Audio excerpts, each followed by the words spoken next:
আছেন শফিকুর রহমান সাহেব, বোয়ালমারী পৌরসভা, ও সচিব মনিরুজ্জামান শিকদার, ওনার বাড়ি গোপালগঞ্জে। উনি আমাদের 5ই আগস্টের পরের থেকে এখন প্রশাসন দেখাশোনা করেন বোয়ালমারী পৌরসভা।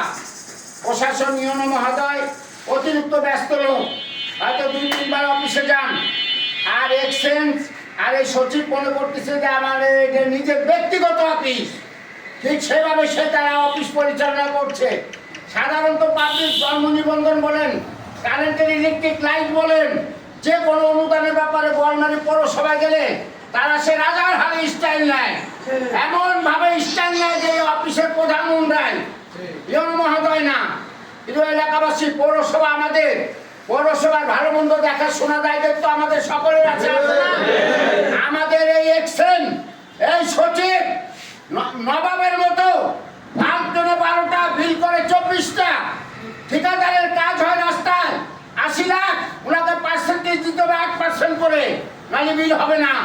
প্রিয় এলাকাবাসী, এই সচিব এই এক্সচেঞ্জ বোয়ালমারী, এই সচিব এক্সচেঞ্জ এই সচিব বোয়ালমারীতে মনে করেন ইমাম পরিষদের যে টাকা ইউনো মহোদয় 12 তারিখে দিয়েছেন চেক পাস করে, উনি আমাকে ইমাম সাহেবকে কোনো ফোন করেন নাই, আমি সঙ্গে গেছি, আমাকেও কোনো ফোন করেন নাই।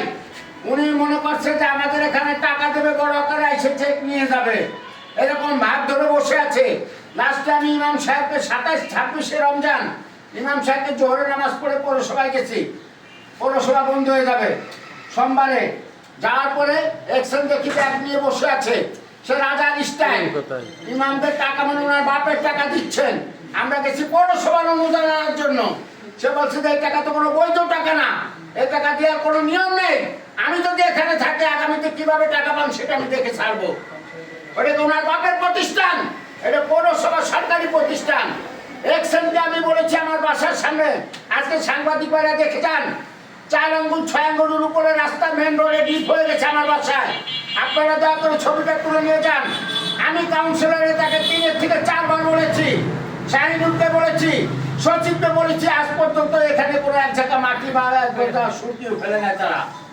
প্রিয় এলাকাবাসী, এই মশার ওষুধ আগামীতে দেখবেন, আগামীতে ওষুধ কিনেছে 6,84,000 টাকার, সেই ওষুধের বিল করা হয়েছে 13,85,000 টাকা, এবং কিছু কিছু কাউন্সিলরকে সে টাকা দেওয়া হয়েছে এক্সচেঞ্জ মহোদয়। এ পাক্কা একটা বদমাইশ, এর বাড়ি ফরিদপুরের স্টাইল নেয়। এই সচিব এবং এক্সচেঞ্জ ইনাদেরকে অবিলম্বে এখান থেকে পদত্যাগে চলে যেতে হবে, এটা আমাদের জোরালো দাবি। এই বলে আমি সাংবাদিক ভাইদের কাছে রিকোয়েস্ট করি, এই দুর্নীতিবাজ সচিব, দুর্নীতিবাজ এক্সচেঞ্জ এই বোয়ালমারী পৌরসভায় অযোগ্য, অযোগ্য, অযোগ্য, এখানে রাখা যাবে না। এই বলে আমার বক্তব্য শেষ করছি।